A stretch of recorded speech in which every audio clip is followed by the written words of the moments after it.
Titanic जहाज का मलबा देखने गई 22 फुट लंबी पनडुब्बी टाइटन अटलांटिक महासागर में डूब गई और इसमें सवार सभी 5 लोगों की मौत हो गई।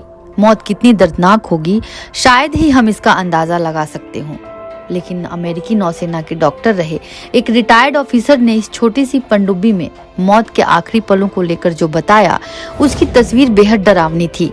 उनके मुताबिक ये ऐसा ही है जैसे आप वहां 1 मिनट के लिए रुके और फिर स्विच बंद कर दिया। 1 मिलीसेकंड में आप जिंदा हैं और अगले ही मिलीसेकंड में आप मर चुके हैं।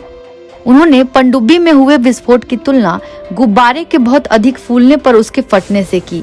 इस विस्फोट में उनके टुकड़े टुकड़े हो गए होंगे। वहीं दूसरी ओर इस टाइटैनिक जहाज का मलबा देखने गए लोगों ने भी अपने भयावह अनुभवों के बारे में कई बातें बताई जो डराने वाली हैं। टाइटैनिक के मलबे को देखने के लिए 2 साल पहले गए अभिनेता एलन एस्त्रादा के मुताबिक यह यात्रा बेहद खतरनाक थी और इसकी जानकारी पहले से ही सभी यात्रियों को थी कि वो बड़ा रिस्क उठा रहे हैं। उतनी गहराई में जाने के बाद अगर कुछ हुआ तो कोई कुछ नहीं कर पाएगा। ये सारी बातें हम लोगों को पहले से पता थी। साथ ही एलन एस्त्रादा ने बताया कि पनडुब्बी में यात्रा की शुरुआत में ऐसा लगता है जैसे कोई रॉकेट लॉन्च हो रहा है।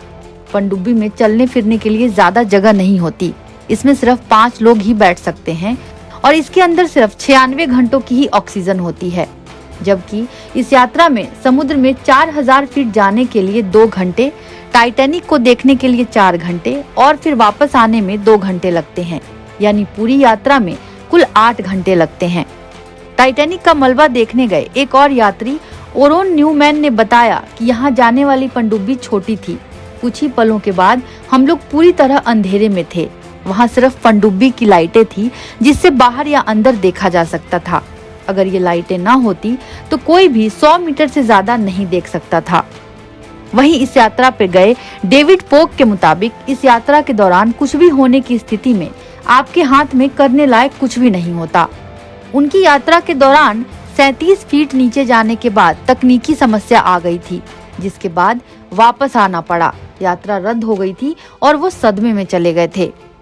जबकि टाइटैनिक के मलबे को देखने की इस यात्रा पे गए एक और कपल के मुताबिक इस यात्रा के दौरान उन्हें काफी परेशानी का सामना करना पड़ा था।